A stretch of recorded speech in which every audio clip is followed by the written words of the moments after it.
Hello everyone, আসসালামু আলাইকুম। আজকে তোমাদের সাথে শেয়ার করব আমরা বাণিজ্য মেলায় গিয়ে কি কি করেছিলাম। তো চলো ব্লগটা শুরু করি। তো এই তো এখানে আমি রেডি হয়ে নিলাম। তারপরে এই তো আমরা বেরিয়ে পড়লাম। আমরা একটা সিএনজি নিয়ে নিয়েছিলাম। আমরা আমাদের শনিরাকড়া থেকে একদম ডিরেক্ট সিএনজি নিয়ে নিয়েছিলাম। তারপরে এই তো আমরা বাণিজ্য মেলায় চলে আসলাম। এখানের এন্ট্রি ফি ছিল 50 টাকা। সেদিন বেসিক্যালি অনেক ক্রাউড ছিল। তারপরে এই তো আমরা ঘুরছিলাম, সবকিছু দেখছিলাম যে এখানে কি কি আছে। ওইখানে অনেক সুন্দর সুন্দর কাশ্মীরি ব্যাগ ছিল এবং হোম ডেকোরের অনেক আইটেম ছিল, অনেক সুন্দর সুন্দর জিনিস ছিল।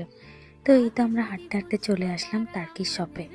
ওইখানে ছিল অনেক আইটেমের টার্কিশ ট্রে, বাটি, তারপরে অনেক ধরনের এই তো ঝাড়বাতি, অনেক ধরনের সিরামিক্স, অনেক সুন্দর সুন্দর জিনিস ছিল। তো এই তো তারপর আমরা হাঁটতে হাঁটতে চলে আসলাম বেস্ট বাইতে। এখানে এসে এই ননস্টিকের পাতিলগুলোর উপরে দেখি 20% অফ ছিল। এইখানে এই সিরামিকের কালেকশনগুলো 120 টাকা করে ওরা বিক্রি করছে। তারপরে এই তো মেয়েদের পছন্দের কাঁচের চুড়ি, জামদানি শাড়ি, এইখানে অনেক সুন্দর সুন্দর জুতার কালেকশন ছিল, আমি এক জোড়া কিনেছিও। তো এই তো তারপর আমরা ঘোরাঘুরি শেষ করে বেরিয়ে পড়লাম।